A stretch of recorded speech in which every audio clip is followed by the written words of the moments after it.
La parole de Javert. Le rôle. Je suis Javert, fils d'un galérien, élevé à l'ombre de la loi et de la discipline. Mon engagement envers la loi et l'ordre est une réponse à l'héritage de mon père, et non, le produit de ma naissance en milieu carcéral. Comprendre mon essence et mon rôle dans Les Misérables de Victor Hugo nécessite de plonger au cœur de mes convictions. Je me dévoue corps et âme à la loi, à l'ordre, et surtout à une justice sans faille. Mon univers est noir ou blanc, il n'y a pas de place pour le gris dans la loi. Ma rencontre avec Jean Valjean, ce bagnard en fuite, est le pivot de ma vie et de ma carrière. Il incarne tout ce que je méprise et combats, mais aussi tout ce que la loi doit, à mes yeux, réprimer sans relâche. Ma quête incessante pour capturer Jean Valjean me mène à travers la France, et chaque rencontre avec lui est une confrontation entre la justice et la miséricorde, entre la lettre de la loi et son esprit. Je vois en lui la faillite du système de réhabilitation, mais aussi une énigme, qui défie mes croyances les plus profondes. L'événement clé qui façonne mon parcours est sans doute le moment où Jean Valjean m'épargne la vie dans les égouts de Paris. Cette miséricorde de la part d'un criminel bouleverse tout ce en quoi je crois. C'est une remise en question fondamentale de ma vision du monde et de la justice. Suite à cet acte, mon univers s'effondre. La boussole morale qui guidait jusqu'alors chacun de mes pas se brise. Comment un homme que j'ai toujours considéré comme un malfrat peut-il faire preuve d'une telle grandeur d'âme? Pourquoi sa compassion me déstabilise-t-elle à ce point?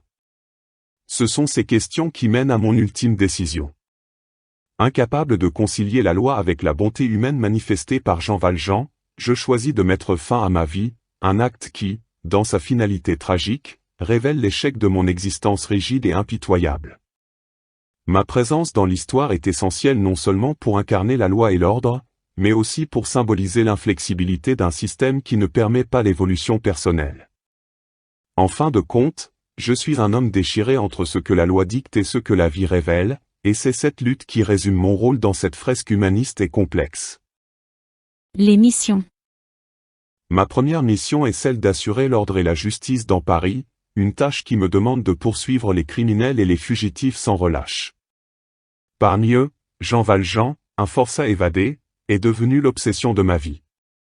Te dirais-je que cette chasse est autant une croisade contre le vice qu'un devoir impérieux d'homme de loi? Dès notre première rencontre à l'hospice de la Madeleine, où il se cachait sous le nom de Monsieur Madeleine, ma suspicion a germé, mue par une conviction inébranlable en la culpabilité de cet homme. Ma seconde grande quête m'a mené aux barricades de juin 1832, où, espionnant les insurgés pour la police, je fus capturé par eux. Mon sort ironique a voulu que Jean Valjean, l'homme que je traquais, décide de sauver ma vie, ce qui a ébranlé mes convictions. Là, sous les pavés parisiens, entre les cris de liberté et les coups de feu, j'ai été pris et jugé par ceux que je chassais. Et c'est Jean Valjean, cet homme que je traquais, qui m'a sauvé des mains de la mort. Comment ne pas sentir l'ironie de mon sort, toi qui écoutes? Sa miséricorde a ébranlé les fondations mêmes de mes convictions. De là, ma troisième et dernière mission, celle qui m'a été imposée non par la loi, mais par un conflit intérieur dévorant, était de réexaminer mon idéologie rigide. Chaque interaction avec Jean Valjean, chaque acte de bonté insoupçonné de sa part, a façonné cette quête qui a finalement conduit à mon retrait des affaires humaines, incapable de concilier la justice avec la compassion. Cette transformation, si douloureuse soit-elle, révèle l'ampleur de ma dévotion à la loi, et en même temps, elle expose mes failles profondes. Ta compréhension de mon histoire peut-elle transcender le noir et blanc de la loi pour embrasser les nuances grises de la justice humaine? Ainsi, ces missions, en tissant le fil de ma vie, ont tissé aussi le canevas de ma rédemption. La moralité. Tu me connais, lecteur, comme l'incarnation de la loi et de l'ordre dans Les Misérables de Victor Hugo. J'ai toujours suivi les règles, sans jamais faillir, car pour moi, la loi est absolue, un phare dans la nuit de l'incertitude morale. Mon devoir m'a toujours guidé, même face à Jean Valjean, cet ancien forçat qui défiait sans cesse mon univers de rigueur et de discipline. Il est vrai, j'ai traqué cet homme, non par vengeance, mais par fidélité à la justice. Tu te rappelles sûrement comment j'ai scrupuleusement surveillé Jean Valjean lorsqu'il était maire sous un faux nom. Pour beaucoup, mes actions semblent excessives, voire cruelles. Mais n'oublie pas que mon engagement est pour la justice. Ce n'est pas de l'acharnement mais une forme de loyauté envers ce que je crois être le bien. En dénonçant Jean Valjean, j'étais convaincu de protéger la société contre un homme que je considérais toujours comme un criminel. Mon approche de la morale est complexe, tu dois le comprendre. Elle est basée sur une croyance inébranlable en la loi, qui ne souffre d'aucun compromis. Pour moi, la vertu réside dans l'obéissance et la discipline. Ces valeurs ont guidé chacune de mes actions, même si elles m'ont mené à des dilemmes douloureux. L'affaire de la femme Fantine, par exemple, a été un moment de profonde introspection. Son désespoir et la misère que j'ai contribué à perpétuer en suivant aveuglément la loi ont ébranlé, mais non éteint ma conviction.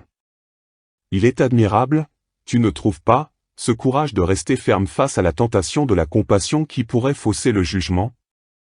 Mon adhésion sans faille aux règles peut paraître rigide, mais elle est aussi un gage de stabilité et de prévisibilité dans un monde en proie au chaos. Cette trajectoire, mon parcours, révèle une vérité plus grande sur les misérables. Hugo explore les nuances de la justice, la balance entre la loi et la morale, le châtiment et la rédemption. Ma vie, ma lutte intérieure montre que même les plus fervents défenseurs de la loi sont confrontés à des tourments moraux. À travers moi, Hugo questionne la justice elle-même, illustrant que l'application rigide de la loi peut parfois aboutir à des conséquences moralement questionnables. Ma fin tragique, mon suicide, est la culmination de ce conflit interne. En me retrouvant face à la bonté inconditionnelle de Jean Valjean, j'ai été confronté à l'insuffisance de ma propre mesure du juste. Cet acte final, loin d'être une défaite, est une révélation, la loi que j'ai servie toute ma vie peut être impuissante face aux complexités du cœur humain. Hugo nous montre ainsi que la vraie justice doit inclure la miséricorde et la compréhension humaine, des éléments que j'ai trop tard reconnus. Lecteur, vois en moi non pas seulement un antagoniste, mais le reflet de tes propres luttes entre le devoir et la conscience, la loi et la justice. Ma vie est une interrogation permanente sur ces équilibres délicats, une méditation sur la nature même de la justice et de la rédemption.